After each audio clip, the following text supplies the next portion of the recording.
You're in on Instagram, and you just click that on the computer. Okay, it's not going live. And it's going to be a 30-second delay. Because we are here and we are live, and there's a little bit of a delay with us because we having tech problems. And you know why we having tech problems? Because we plant people, and we are going through all of this tech to help you all out. And I know that we are awaiting for Andre to click that go live button on the Instagram. So once you see are live on Instagram. We are live on Instagram. Season 2. Finally, season 2. Season 2. One of the Dirt on Gardening podcast. This is what we do to get to this point. And see, this is why we hired Andre as our tech person, because had I let him do this versus me, it would have been better. It was all me. Okay, Chocolate Botanist Club. Y'all's cousin Hamilton was the spirit of him came in and did this. But go ahead, Andre. I'm totally confused right now, okay? Because I thought that I had to have the phone as well, and I thought that we don't have to do that anymore. We're just doing it one place. So where are the Instagram comments now? So remember, you're going to leave that Instagram window up because there's 26 people up here, and they are looking at us right now. Well, I can't leave the window up and be there. So you just leave that window up. You don't even have to look over here. Okay, all right, fine. So I'm going to be like, I'm on a 30-second delay then. Yes, you're on a 30-second delay, and you're going to be talking, because we're talking to the Instagram people and the YouTubers, because we are on YouTube. They can come up and comment, and their comments will show up on this screen. All right, we're all here. Welcome to the Gardening Podcast. This is Season 2, Episode 1. I'm Andre the Farmer. We've got Urban Gardening with Gray, and we've got the Chocolate Botanist. Howdy. This is definitely not how we did season 1. I can tell you right now, because I'm seeing your guys talk and nothing's coming out. But anyways, regardless, it's been a long time. We changed it up near the end. You can't change stuff up on the old man like that. But listen. All right. So listen, we've been away a long time. Gray, tell us what's going on in your life. What's new? Oh man, everything. Just did a lot of travel. Went out to the wonderful state of Georgia to go visit my father-in-law and my step-mother-in-law, and we had a fantastic time. My brother-in-law from Seattle, he was in town, him and his wife, and they dropped us with some awesome news. They are finally having a little one coming on the way, so that was like the best Christmas gift ever. And then just recently, I drove on down to my hometown. I know a lot of y'all think like, oh, this guy, is 100% true and true Texan. No, I'm an implant. I was a transplant, just like you transplant a plant. And so I originally come from Baton Rouge, so I drove back home, got some good old crawfish etouffee from my favorite auntie and my favorite gardener in the world. So I'm doing good. How are you, my brother? Derek, what's going on with you, brother? What's new? What's new, Derek? Whoa. What is new? You are muted, sir. Am I muted? Can y'all not hear I me? hear you now. Can y'all not hear me? Am I not talking? Everything froze up on my end.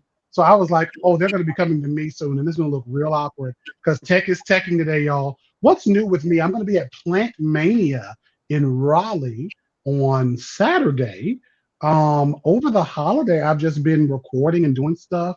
I have a bunch of plants in here because they're painting the outside of the apartment and the patio. So I had to bring all my plants inside. So I have garlics and sprouts and flowers and seedlings that are going to be dead when I take them back outside into the cold. So that's going to be depressing. Like so many things are sprouting and like, we love it here. And they're not going to be happy. And yeah, that's really the newest thing. Plant Mania in Raleigh, a plant show in North Carolina. It's about time. And I'm just happy to be here. Even though we have all these tech problems, I'm just happy to see my friends again. So one thing that we have is we have PlantCon in Houston, right? Me and Ray, we're going to go to PlantCon, I believe. Derek, you going to come to PlantCon? You know what? We're going to see what God allows. I might. All right. So we're going to be at PlantCon. I think we're going to be doing demos at PlantCon. We're doing workshops at PlantCon. I think they want us to come there and not just do nothing. So we're going to do some things for them. But I'm really excited about that. You know what? I tried the weirdest fruit that I've ever tried. It was the worst thing I've ever put in my mouth.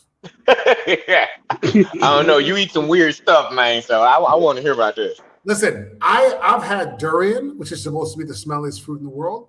Okay. And I actually don't mind that at all. I had surströmming, which is the worst smelling fish in the world. I had a piece, I wasn't I had, because I only tasted a little bit of a noni fruit. Are you guys familiar with the noni fruit? Ooh, not noni fruit. No. Oh. I've not heard noni thing about it. Well, I'll tell you what. Watch the video. Tomorrow I'm going to post the video. I decided to try one down here because they're all over the place down here, and they're highly medicinal. But if you've ever had a fruit that tastes like the worst rotten blue cheese smells like the worst rotten blue cheese you've ever smelled. That dog don't hunt. I'm good. Yeah. And it tastes like it smells. And you did this on purpose? Yeah, you know what? Most of the times these things are overrated, and people say, this is the worst thing in the world, blah, blah, blah. And you try and you're like, it's not good, but it's not that bad. This is that bad. Like, even the other things I was able to stomach, I couldn't swallow this. Yeah. I couldn't swallow it. It's something. It's something. Yeah. But also, I have dipped my feet into the world of ornamental plants, guys. Ornamental. Come on over to the dark side or to the green side. We have cookies. And I'll tell you why.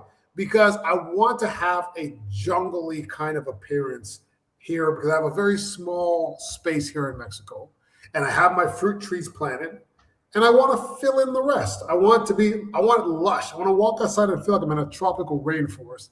And I've been getting a lot of plants. I don't know the names of 90% of them, but they're tropical plants that I see in Florida, and they're all the ones that people think are really cool and amazing, and down here they're like a nickel. So I've got them all over the yard, and I tell you what, if you guys ever come down here, you guys will have a field day going through that stuff. Oh, you guys are welcome. Field trip. You're welcome. Come down anytime. So. Field trip. Hey, Gary, field trip. Let's go field trip. Go see him in Mexico. Come on, bros, together. I would love to do that, because we might as well go and see. I don't know if y'all know the new year. I'm trying to be more honest. And honestly, I can say Andre has about 2,000 acres in Mexico. He had to run off camera, and when he ran, it was an echo. And I heard some butlers or something in the background. Gray, you wasn't here when it happened. He ran off of camera. It was just high ceilings. It sounded like a mansion. And I was like, this is what Bruce Wayne probably would have lived in Mexico. That's just what I was thinking. So I think we should definitely go and see that. We have a cave. See, he has a cave, and he has Alfred. Okay, yeah, it all checks out. Hey, look, if you're Batman, let me be Nightwing, and Derek, you're the young one, so you got to be Robin, bro. I know, I can put the tights on. You don't just get to be Nightwing and Robin. You don't just get that, right? Okay. You have to be a superhero in your own right. He's spoken like a true Batman.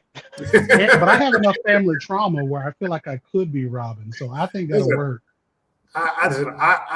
Me and Batman are just friends. I've met him a couple times. He seems like a really nice, smart, handsome guy. But I'm not Batman. But anyways, let me tell you a quick story. I was in the car yesterday, and down here the water's a little bit dry, and things tend to get a little ashy. And I'm in the car, and I'm driving home, and there's we had some guests here, and I hadn't met them before. And I look at my hands, and my hands are so freaking ashy, almost like they are now. So I look around the car for some lotion. I have no lotion in the car, so I grab Sonia's bug spray, because I know this stuff is like lotion. So I'm gonna put it on right now. Watch this stuff. This stuff. Live demonstration. Show us, man. Live demo. I don't know if you can see that or not, but it takes away the ash, and it does. Absolutely amazing. It doesn't feel like bug spray at all, and it keeps the bugs away better than any off or any other brand that I've ever used. And it does not feel like bug spray even a bit. It feels like lotion. You literally could use it as lotion. Great stuff. You can get it on soniasbugspray.com. You can also get it on TikTok Shop. Yeah, And that's can you awesome. do me a favor? Can you rub your hands together again? Rub my hands together. Wait. Why? Because that sound there, you heard how dry they sounded and how that Sonia's helped him out. You need to get you some Sonia's today because I was worried he was going to start a fire in that mansion by driving my hands on it. And my ankles be sounding that dry. So I might need to get me some Sonia's for that. I'll tell you what, that's the best place for it, especially when you're down here in Mexico. Man, them little guys will tear your ankles up. You when you go to a restaurant, they're just tearing your ankles up. You put the stuff on your ankles, they'll be nice and smooth. And those gnats and those no-see-ums, they can't even touch that. ASMR. ASMR. No, it's so funny, Derek. When you were like, rub your hands together, all I went to is like the Silence of the Lambs. Like it puts the lotion on. Puts the lotion in the basket.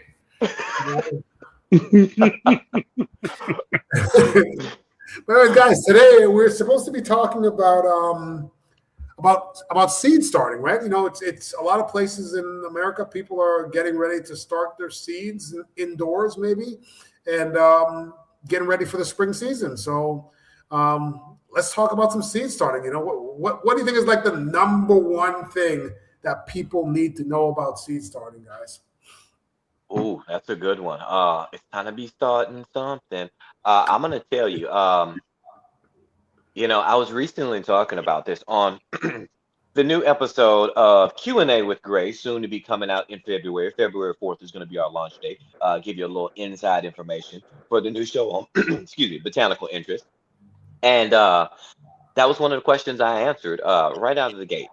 And I said, don't be so critical of yourself.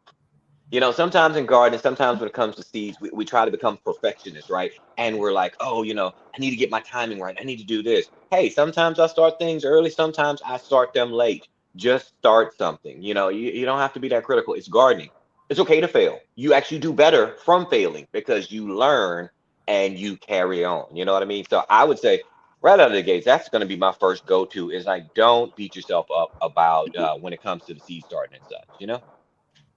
I love that. I love that. It's great advice. Seeds are cheap. Plant a lot of them. Some are gonna die. They might. They just might. I don't know Um, about that. I'm sorry. I'm sorry, Derek. I'm gonna cut you off. Seeds are getting kind of expensive. I'm gonna say this. I was in the Dollar General the other day, uh-huh. Uh-huh. visiting as I do, and they had the garden stuff out, and I went to go peruse their seeds. And now I'm gonna say this about those seeds there. You can only get like 10 seeds in a packet. And they used to be like three for $1, but now they a whole dollar. I'm like, wait a minute, I need a whole dollar for these 10 marigolds. He's like, man, I feel like y'all getting over on me. Dude, 10 plants for $1 and you're going about that like they're paying 10 cents a plant. Yes, But see, the I'm cheap like germination rates that. are probably low though, because they're Dollar Tree seeds. Dollar General, Dollar Tree, you get them. It's best just to bust open that pack and hope for the best because the germination rates are probably so low. You know, um, I agree. Like, just get your seeds, get them started. I generally tell people like my number one thing is grow what you love, right? If there's a seed that speaks to you, a plant that speaks to you, grow that. But the most important thing is make sure you're growing it in the right season. I always talk about going to cooperative extension, and this is the best time because I can't tell you how many people I see who are people I know, people I love and value, who are growing collards in the summer, and I do it too. But I had them started like earlier in the year, and they just like over summered and then overwintered, and it just kept going. People who are doing tomatoes in November, like let's start seeds at the time you can have the most success so you can get what you're looking for, especially if it's something that fruits. So like you figure out what time and date you need to start this within your region so you can make sure you actually get the pumpkins or the watermelons or the tomatoes or the beautiful flowers or whatever you're looking for. All right, so now I got a question for Andre. Are Mhm. there any seeds in particular that like maybe you're excited to be starting this year? Maybe something new that you haven't started before? I'll tell you what, this year is going to be my rice year. I'm going to grow the rice this year. I've been trying to grow rice for like 3 seasons now, and I have faltered every year because of like one stupid mistake. The first year, I used soil from the lake, like the muck from the lake. 'Cause I figured, oh, this is the moist, wet, nutrient soil. Problem is that soil is full of weed seed. So I was just growing a big pile of weeds in a pot. The second year, didn't really get enough water. I need to have irrigation to it that's constant because I'm not going to get down there enough to water it by hand. So this year, hopefully we're gonna make everything work. We're gonna make it all work together, and we'll see. So rice is definitely one of the main things that I want to grow this year that I haven't grown before. I think there's something else. I'm growing some Kiwana melons as well. Kiwano melons, they're like orange and spiky. And they're like a fruit. They're like a little fruit that you eat. And they're actually pretty decent. That's good. Nice. And so what about you, Derek? What anything in particular you're gonna be dabbling around with, brother? Whenever I get a house, so I want to get a house and be in a place where I can do land, because a lot of things I want to do, I just don't have the space for. So I would love to grow like a gourd orchard, like just a bunch of gourds hanging around, bottle gourds, bushel gourds, loofah, like all those different things. Outdoors, I think on the patio, I want to do a couple of different types of mint and do some like kind of, I don't want to say rare, but species you don't typically see. Like everybody gets Kentucky Colonel, everybody does spearmint, mojito, Morocco, all of those. But like berries and cream is in here right now. I love it. I talk about it often, and I want to do more of those and some more flowers. I want to grow like a lot more flowers. So Nice. we'll see. We'll see. What about you, Gray? What you wear it up for? Well, I'm gonna tell you, first of all, when it comes to mint, all right, now I know you got the berries and cream, and you're right, berries and cream smells great. But one you definitely should look into is orange mint. Because orange mint smells like Fruit Loops. It It takes does. me right back to my Saturday morning cartoon, sitting down watching the X-Men, ba-na-na-na-na-na, eating my Fruit Loops. You know, like seriously, orange mint is now. Don't get me wrong, chocolate mint's my favorite, but orange mint is right there, the very close second. So you got to get that one at least a smell, man. At least a smell. Now, I love orange, and I used to grow a lot of orange, and it used to overwinter great, but it died, and I ended up switching and just picking berries and cream over it. But orange and berries and cream are my top favorite mints, in addition to apple mint, even though it's a little more delicate and a little more sensitive to the heat and cold. Apple Mm, mint, I don't know if you ever had it. It's a hairy kind of like not only one like a lime, like slightly bluish tinge in this green leaf, and it's yeah. hairy and it is amazing smelling stuff. I love that mint. And it kind of resembles more like catnip, because catnip's in that Yes, same family too, and it's more on the catnipy uh, spectrum. Hmm. exactamundo. Now, as So, far as seeds for me, what you say, Andre? What you got? oh no, go ahead. Well, there's two. I just want to mention them real quick. Two that I want to mention to you. So the first one, this is actually all of our friends. I want to say she's subscribed to all of us. Yanni, she wants me to grow some Korean melons again because she didn't have good success with her Korean melons last year. So I said we're gonna grow them together. I'm growing these, and I'm gonna call them Yanni's um, Korean melon. So I'm doing them again. It makes a wonderful, nice football shaped fruit. My kids love it. Smells fantastic, and it vines like crazy. So that's one that I'm going to be doing for sure. And then, of course, talking about my flower power. This seed packet that I have here is from my friends over at Botanical Interest. And I'm going to tell you, I probably messed up the name of these, but it's Gaillardia goblin. And now there's many different varieties of this flower, but I want this one in particular because of that red and gold color. And they call it the blanket flower because you will get blooms out here in Texas all year long. So once they start, they don't stop until frost. So I'm gonna just get that fiery effect going on in the garden because somebody on YouTube called me a flower fella, and I was like, hey, I am honored to be called a flower fella because I like the flowers. A flower fella, that needs to be some branding there. I would love, I am a flower fella. Oh yeah, so that's what I'm excited about. Now, what were you saying, Andre? What's up? I just saw in the comments somebody said that Kiwano melon is a cucumber. Now, I got Kiwano melon in a fruit box. I don't eat cucumbers, but I ate those Kiwano melons because they actually tasted good, not disgusting. So Oh my now I'm God. conflicted because now I feel like I may be sort of like that may be like a bridge to cucumbers. Yeah, it's a gateway. It's a gateway. The Fruit. gateway, a gateway gourd into Yeah. cucumbers. You know, my uncle, he started on the melons, and then he just upgraded the cucumbers before we found him strung out on zucchini, and that was when we knew that I'll tell you what. we've lost them. I want to do the gourd idea down here because I've noticed places where a lot of gourds grow wild and they seem to grow a little out of control down here. So I'm Hmm. thinking like that would be a great ground cover in the food forest there. Well, not a food forest in my little space here. Yeah, Um, I think that would be pretty good. I yeah, think you should. right. Yeah, do it.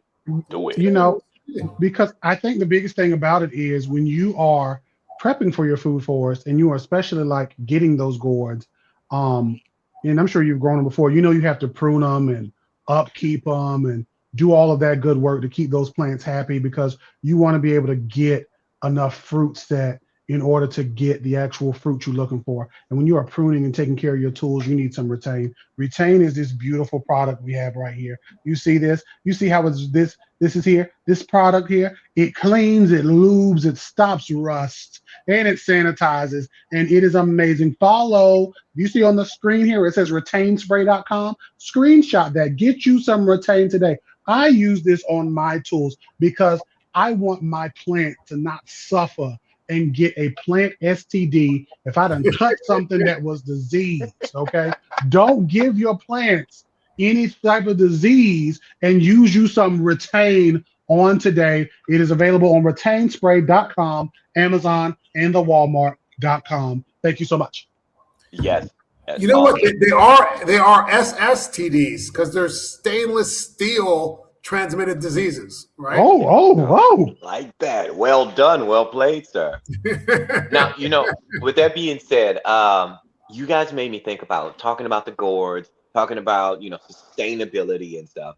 And I got a Christmas present from the missus, and I'm not a big Christmas person. I'm all about giving my family stuff. I'm not a really. You don't have to send me stuff. Now, of course, are there any sponsors out there, and you just want to send me some stuff? Feel free to send me stuff. But I just want to say that my wife got me a vacuum sealer, and I am super excited because I didn't anticipate her getting this for me. Did you say So I'm gonna vacuum cleaner or vacuum sealer? vacuum cleaner because she wants me to walk around the house in a cowboy hat and vacuum. No, vacuum sealer. She got me a vacuum sealer. Let's say that's a hint. But yeah, so I'm gonna be trying to grow as many things that I can freeze and I can seal in this vacuum sealer, and I'm super excited to try it out. That sounds So I'm beautiful. gonna be doubling down. Right now, I'm gonna be going like crazy on green beans. My kids love green beans and my brassicas. You know, cool season crop. So I got a lot of broccoli. Actually, look, I can show you right now because I'm a show. I love showing stuff, but broccoli is a little leggy right now, Ooh. but got broccoli going in the grow tent down here. So I'm gonna be stealing a bunch of things. So that was one gift that I was super excited to get, and yeah, and it didn't cost a lot too. I mean, I think it was about $40 is what she spent on that vacuum sealer. I'm like, that'll work right there. Yeah. And it's one of those bag ones, or is it like for like one of them bag ones or the mason jars? It's the bag kind, Okay, and okay. I think the reason why I got to tell you, the reason why she went bag is because I've been trying to get her learn how to can. I'm like, look, if I'm growing it, I want you to can some stuff for me. And she'll do like jellies and jams and such with the strawberries. But she's scared to do anything else because she's worried, that she's a botanist. Well, not she's not a botanist, but she's a biologist too. So she's worried about botulism. She's Yep. like, Botulism. look, I don't want to give anybody botulism. So we're just gonna go with this vacuum seal. I'm like, all right, cool. So she put the work back on me. I'm like, all right. Yeah, I canned tomatoes one year, and I just made sure that we ate those tomatoes within a month. Like I was like, we're making tomato sauce. I'm like, I don't trust my canning enough to leave this in here for 6 months or a year. I feel like we're gonna always, yeah, we're just gonna unalive ourselves with that. I just don't can because I'm lazy. That's the only reason. I've checked some classes. I have the Instapots here. I could do it, but I'm like, man. You know what? And my thing too is like when I look at people and they got stuff sitting in jars that's like 6 months to a year old, like, do I want to eat like year-old carrots and like I don't even. It doesn't even look appealing to me. I do. Well, see, you don't even like catfish and watermelon, so we can't take your judgment. Everyone, this is a public service announcement. It's the year 2026. It's me. I'm big on the screen. And Andre has a sense of taste that is to die for, meaning that I wish somebody would die for our sins and help him to eat different food. So we are going to work together this year, every episode, and we're going to figure out if we could just get him into some good Southern food. I hope to sneak down there one day and like hold him down and be like, raisins, and see what happens. But this is going to be that PSA. We're just going to jump into there. You keep going, Andre. Go like, for it. Hold on. Raisins, like raisins shouldn't really even be food. Like raisins. Oh my God. Like, we have the technology to preserve grapes. We got refrigerators. We have grapes year round in the grocery store. There's no reason to eat a raisin in this modern day and age. Like they are delicious in some oatmeal. Oatmeal.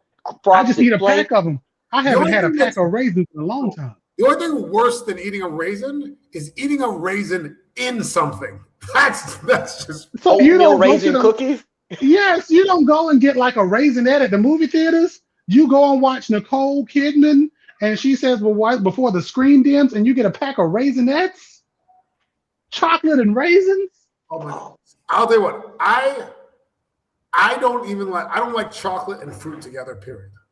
Oh, what? I mean, chocolate like, strawberries. Come on, man. Chocolate covered strawberries. I like strawberries and I like chocolate, but not chocolate strawberries. I don't want any fruitiness in my chocolate at all.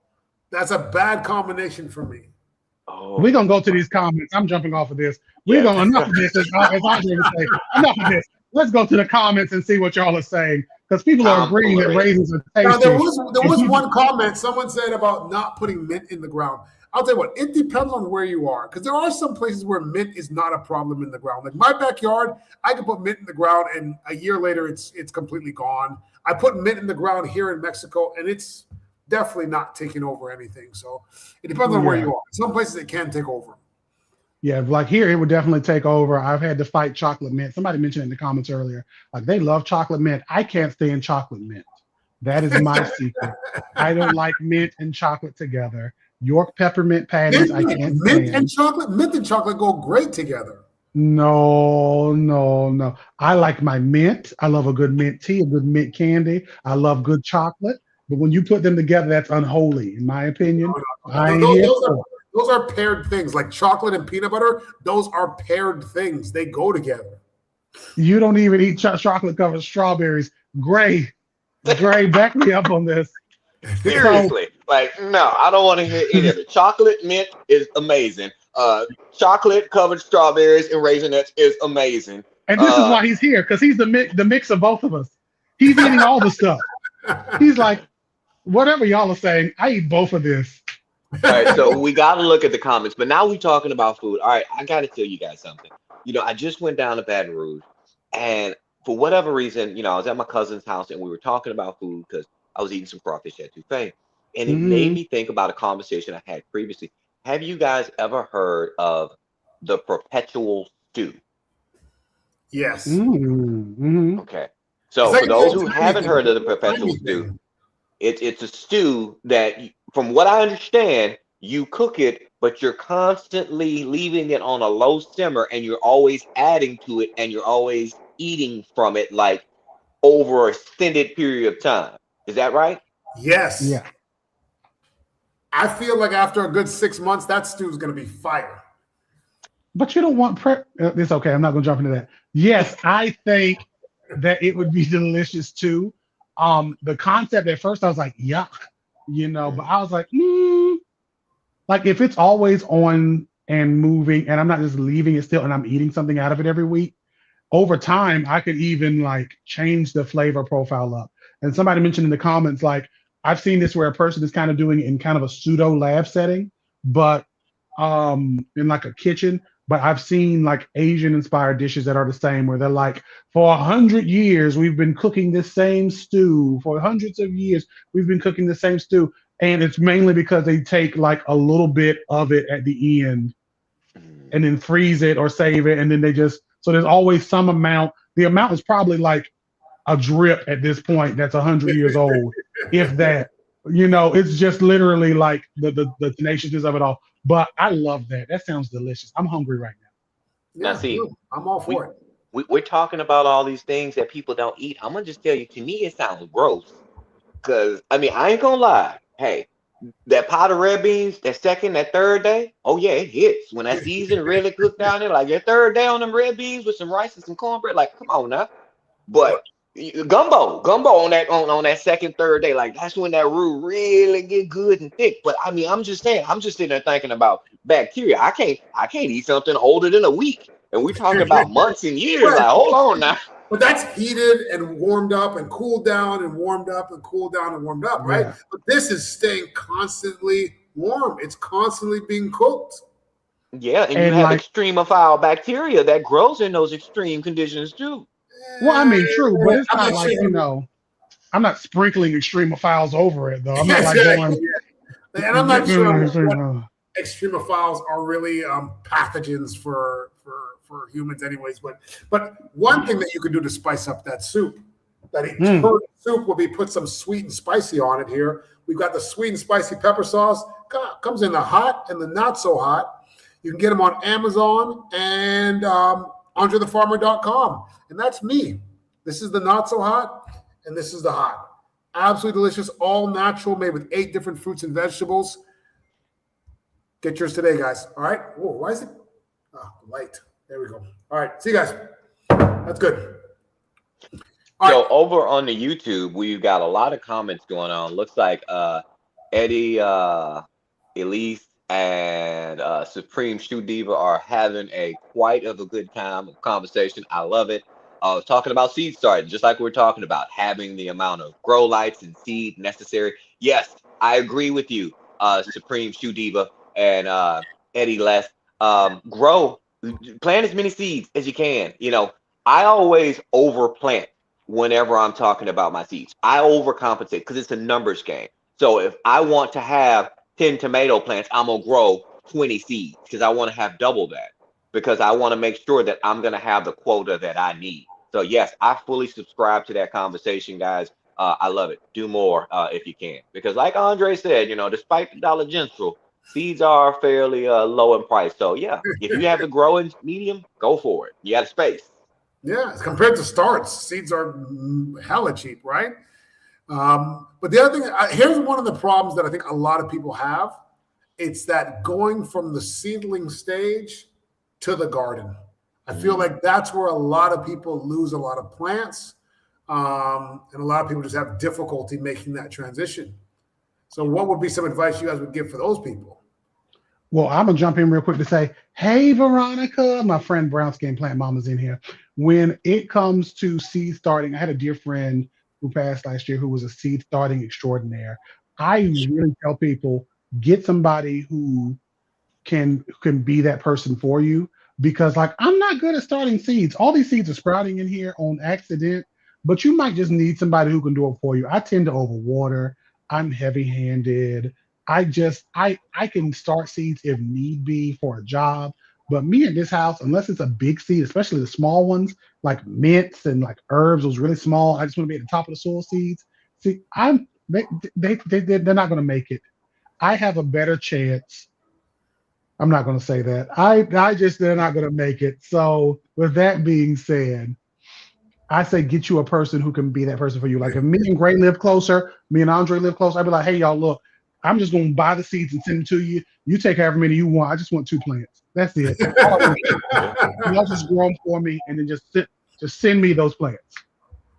Funny thing is, a friend of mine actually did that. He's kind of the same way. He's like, I don't have the patience for seed starting. Can you start these and just give me like 2 or 3 plants off? I'm like, sure, yeah, no problem. But see, then again, I guess it depends on your personality, right?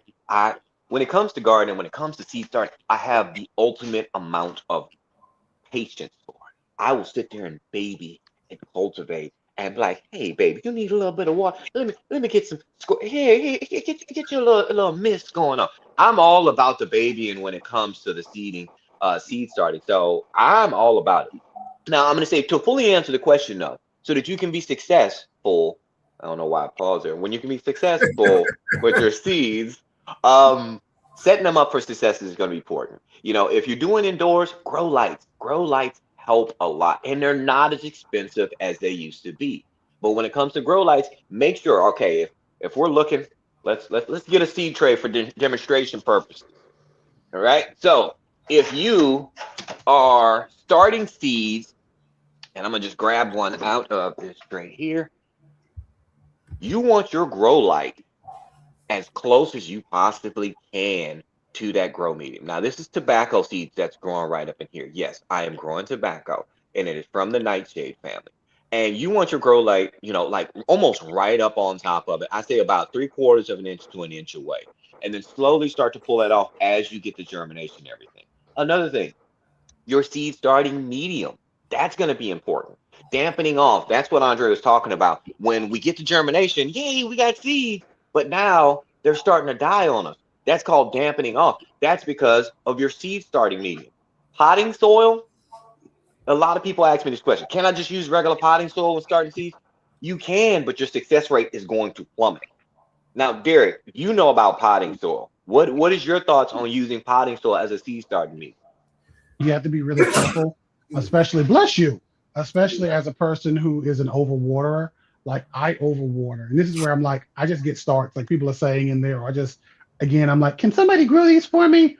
Um, so it's something where your growing medium that's a potting soil is literally designed to hold so much more water because a lot of people tend to underwater or not water at all, right? So they're made to hold that water, and your seeds are at a stage where they just don't need it. They don't need tons of water because they just need enough to get that endosperm inside of it to get moistened up and then spring forth, right? They don't often need that much. So potting soils, I typically tell people, like, if you do it, wet it up just enough, put it on a heating mat under a good light, and then like let it dry out and then water again. But even then, and I'm again super mega professional, it's just hard for a lot of species that we grow. Right.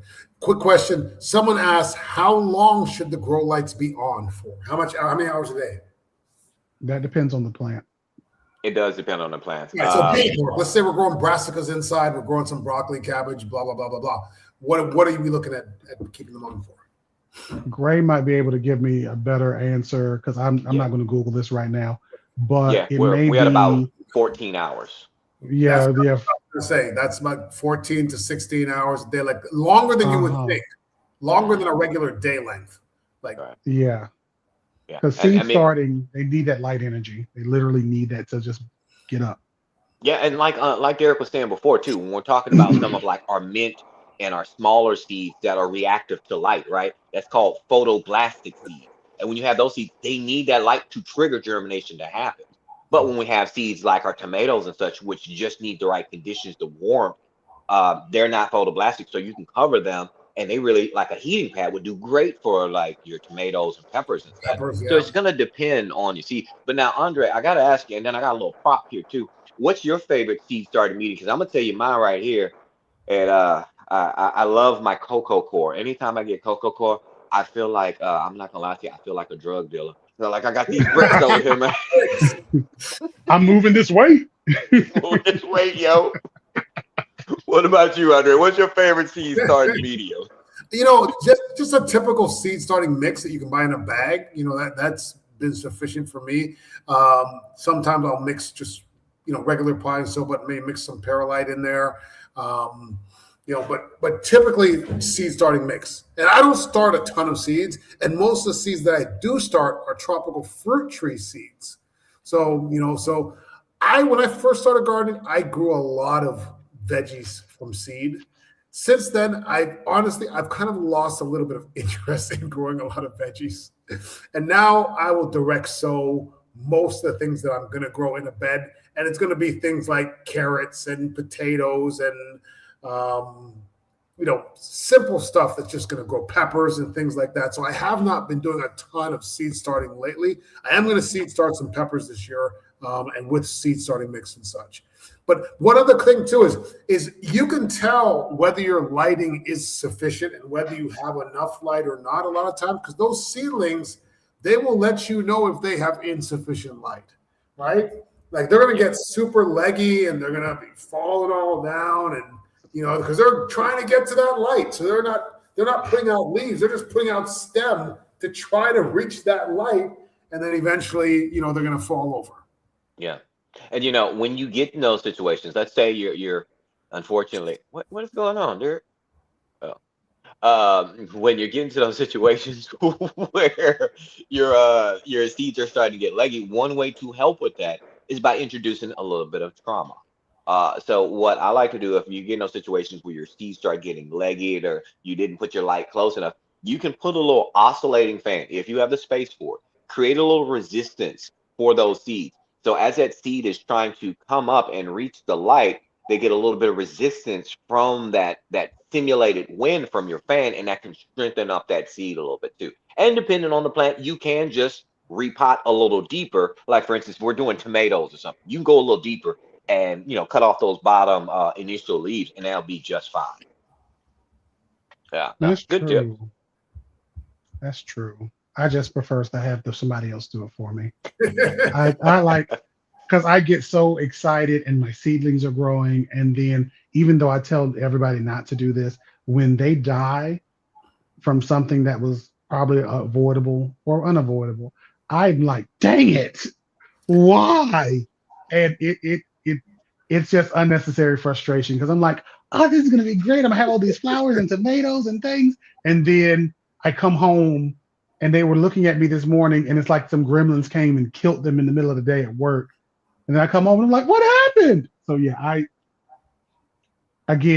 just wish you lived closer, all of you. Look, and guys, like this is a great example because Derek is a botanist, like a full legit botanist, and he has plants that die. Like all of us have plants that die, and so many times people are so scared of a plant dying, or they get so worked up over a plant dying.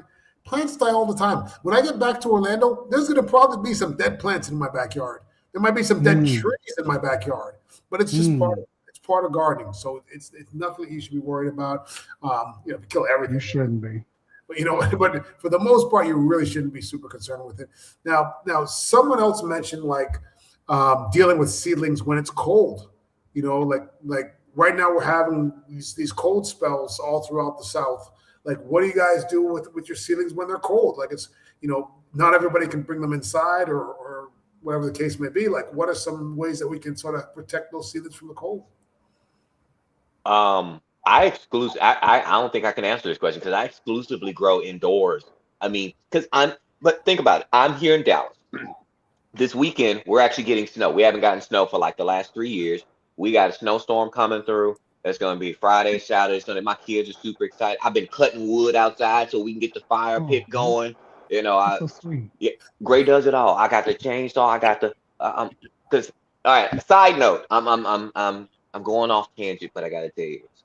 So I just did a video with Epic Gardening, and it was fantastic. It was a great video. The comments were very positive, except one negative comment. I know you guys deal with negative comments better than I do, because I just ignore them. I laugh at them, but you guys will go after them. But this one guy, he saw me with the hat on and with my boots, and he said, tell Brokeback Galen to give up the act. And I was like, this is not an act, bro. Like, this is me. I'm out here cutting wood, growing plants, digging trees, riding horses. I'm the ultimate, cowboy. Like, this is me. So that's literally what I was doing today. I was cutting wood, getting ready for the snowstorm coming in. So all of my seeds are indoors or inside my greenhouse. So I got seedlings out there. I got seedlings in here. So I don't have any direct experience of trying to keep seedlings alive outside. What are your thoughts? Number one, I wish I could find that comment right now, because the things I would say to that person are completely ungodly and are probably illegal in 7 countries. When it comes to me and my plants, I've done blankets before. There's actual literal thermal sheets you can get that actually can not just like regular blankets like we put on ourselves or clothes or whatever, but literal thermal sheets you can use. I can't remember the name of the product, but like literal things that are made for plants and are made for this. Because blankets can sometimes not insulate your plants in the right way, depending on what they're made of, and you might end up hurting your plant more than helping it. I've done milk cartons or plastic jugs over things, but I typically, if I do grow during the colder months where it's freezing, which I never really follow through with it because I hate the cold, I just grow things that can take it and just hope for the best. Mm. Yeah, yeah. Well, I'll tell you one thing that I did, because I do have a little mini greenhouse in Orlando. It's really small. It's like 6 by 6 or 6 by 4 or something like that. But one of the things that I would do in that, because not heated, so I would just basically have buckets of water, and they would be dark colored buckets that absorb the sun during the day, and they release that heat overnight. Because in most cases, even sometimes even just having shelter from the wind can be enough. So if you can move those plants closer to your home, even your home radiates heat. You know, Yeah. if you could, yeah, you can have it with against, like right now, I have a mango seedling that is at home. It's actually a grafted mango, but it's only like 2 feet tall, and it's my golden queen, which is a very important mango to me. So instead of putting it inside or anything like that, all I did was move it up against the house and up against a potted plant, so it's protected from the wind and it's up against the house. You know, and all it takes is a couple of degrees to really change what's going to happen. I have heating pads and humidity domes. When should they be removed? Are they only for germination? Yeah, it depends on the plant itself, you know. So like if you're trying to get that initial germination, let's say it's some tomatoes and some peppers and stuff like that. I'm gonna say yeah. Once they get going and everything, go ahead and remove those humidity domes. Um, and well, this applies to every plant. Make sure you're putting fresh air in there. Take those domes and allow some circulation to take place. You need some fresh oxygen because eventually that oxygen will go stagnant and you can get in easily get into like those mold situations. So I would say at least once a day, put some fresh air in there and put it back on there. But yeah, for the most part, it depends on the plant. But I would say definitely once you get your germination and you got enough of a plant, when it's onto like maybe its secondary leaves, is what I'm gonna say. That's when I would take humidity dome off. Those are my thoughts. You Mm, guys. I had I no agree. idea about the fresh air thing. I never even thought about that. Hmm. Yeah, Yeah, because I agree. I'm actually doing an experiment right now. Derek, what's your thoughts? I'm gonna go grab my experiment and show you guys live on the air while you're telling us what your thoughts are, Derek. So the humidity domes, I would open them up daily just to really get some fresh air in because I don't want stagnant air to be around my plants. But now that I do aquarium growing, like in aquariums, and I use them as mini greenhouses, I'll just like fill them up with water to kind of recreate that humidity effect. But I also, if I could get a good enough dome where I could put like a fan over it or something, I would try to do that. But most of them that I had were like the little doodads you'd get from the Dollar Tree. But that Hmm. looks like something way bigger than what I would do. Go ahead, show us that.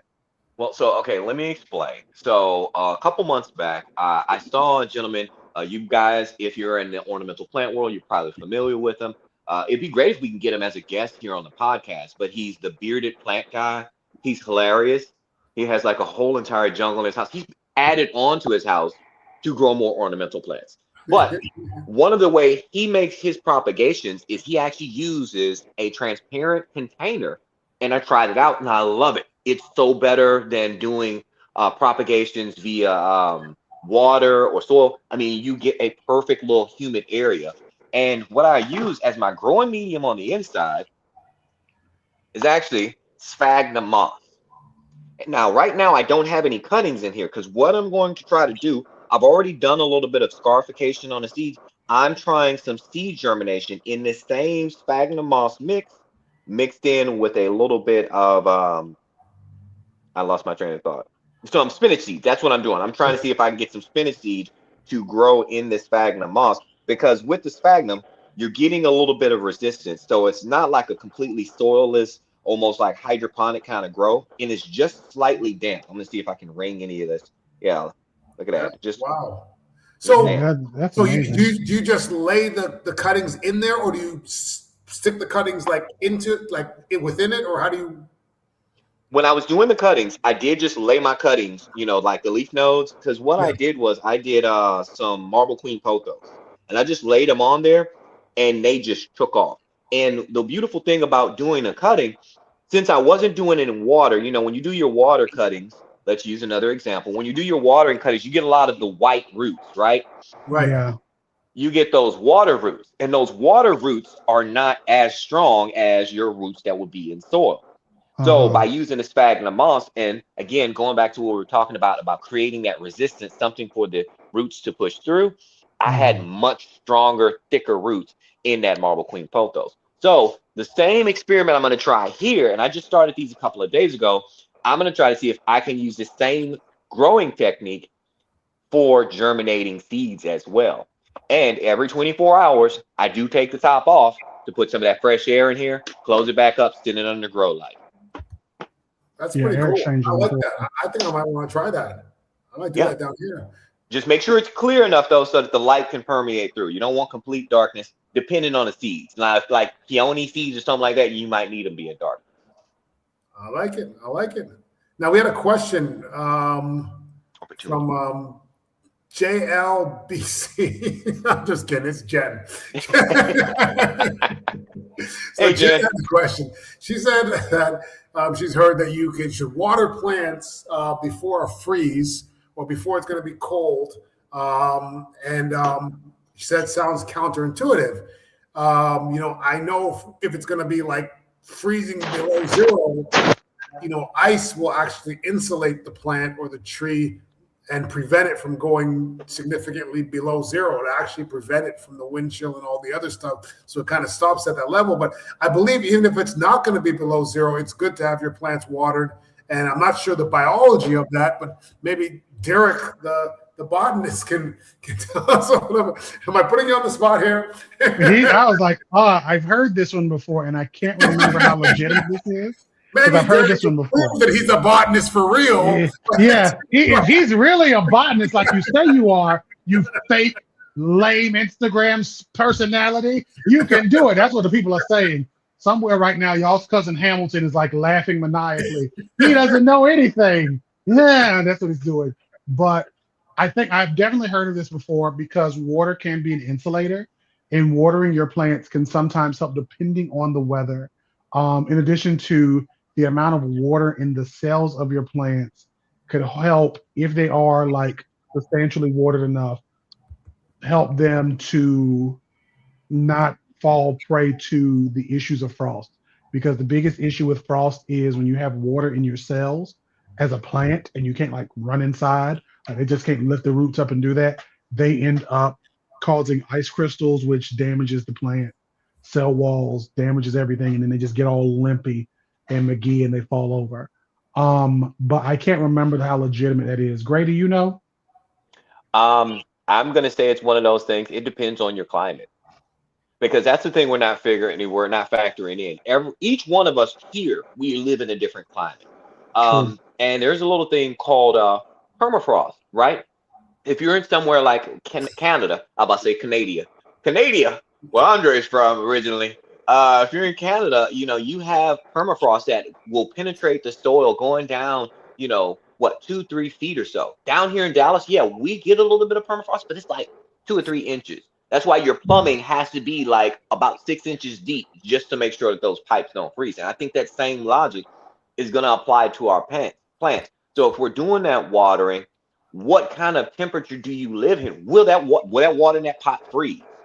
If you're in Dallas, you might be okay. If you're in North Carolina, well, we'll see how cold it gets. But if you're in New York, I don't know. That might be a thought experiment to try out, fool around and find out. Because I just don't know if you're in temperatures of, 15 degrees Fahrenheit or something like that, like that pot might be frozen. Right, but if you're in that temperature, then anything you have outside is basically an evergreen or a plant that wants that temperature. Because if you have anything that can't take that temperature outside, it's dead anyways, right? Sure. I don't think you're having your potted mango outside in 15 and spray it with some water or something like that. But the logic behind it, I know what Jen is talking about. It's about creating that thermal battery, essentially. It's funny. The engineer from the Haven greenhouse that I have, we were actually just having a conversation about this because he has a greenhouse out in Colorado. and he was talking about having thermal batteries inside of his greenhouse. And I think that's a very good thing because we don't think about that. We think about greenhouses in a day, and you get that wonderful light coming through and warm everything up, warms the soil up. Well, there's only so much that soil can radiate back out at night. So having a thermal battery, like containers of water. I leave a lot of my like water containers inside my greenhouse to act as thermal batteries. Potted plants act as thermal batteries. Plant density, having plants grouped together, that helps as well. So let's say you can't bring your plants in with this freeze coming. Group them together. Like you used to do back in the day on the playground when it was cold, everybody stand next to each other. Like the playground. Yeah, no, definitely. Now, earlier you were talking about the roots, man. Is it like what is something we can do for the roots of our plants? Right? Oh, well, I love using Thrive Roots. Thrive Roots is a OMRI listed soil amendment and root stimulator by the wonderful folks over at Thrive Roots. This specifically is the berry blend. Guys, I like to call myself the strawberry king of Texas, and I grow so many strawberries, 13 strawberry patches, because my kids love their strawberries. And when Andre comes to visit, I'm gonna make sure to make him some chocolate covered strawberries, because these strawberries will be having some Thrive Roots, keeping a nice strong root system. Make sure to check them out on thriveroots.com, and they're also here on Instagram over at Thrive Root Squad. Oh, and if you go to the website, make sure to look for a picture of your favorite urban gardener over on thriveroots.com. Good stuff. I use that stuff down here in Mexico. I need some more. I gotta order some. But yeah, I will eat the chocolate off the strawberry.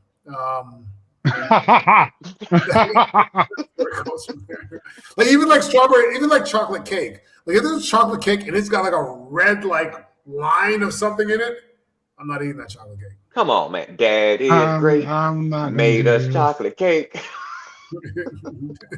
Terrible.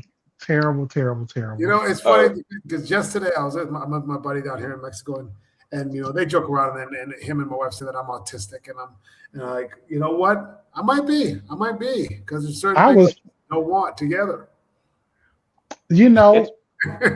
As a person who's divergently neuro, I think I got a little touch of that tism, and that I've been. Some people was touched by an angel.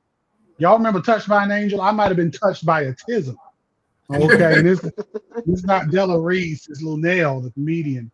But I know we only have like 2 minutes left before we pushed off of here, and we went a little over today because we love y'all so much.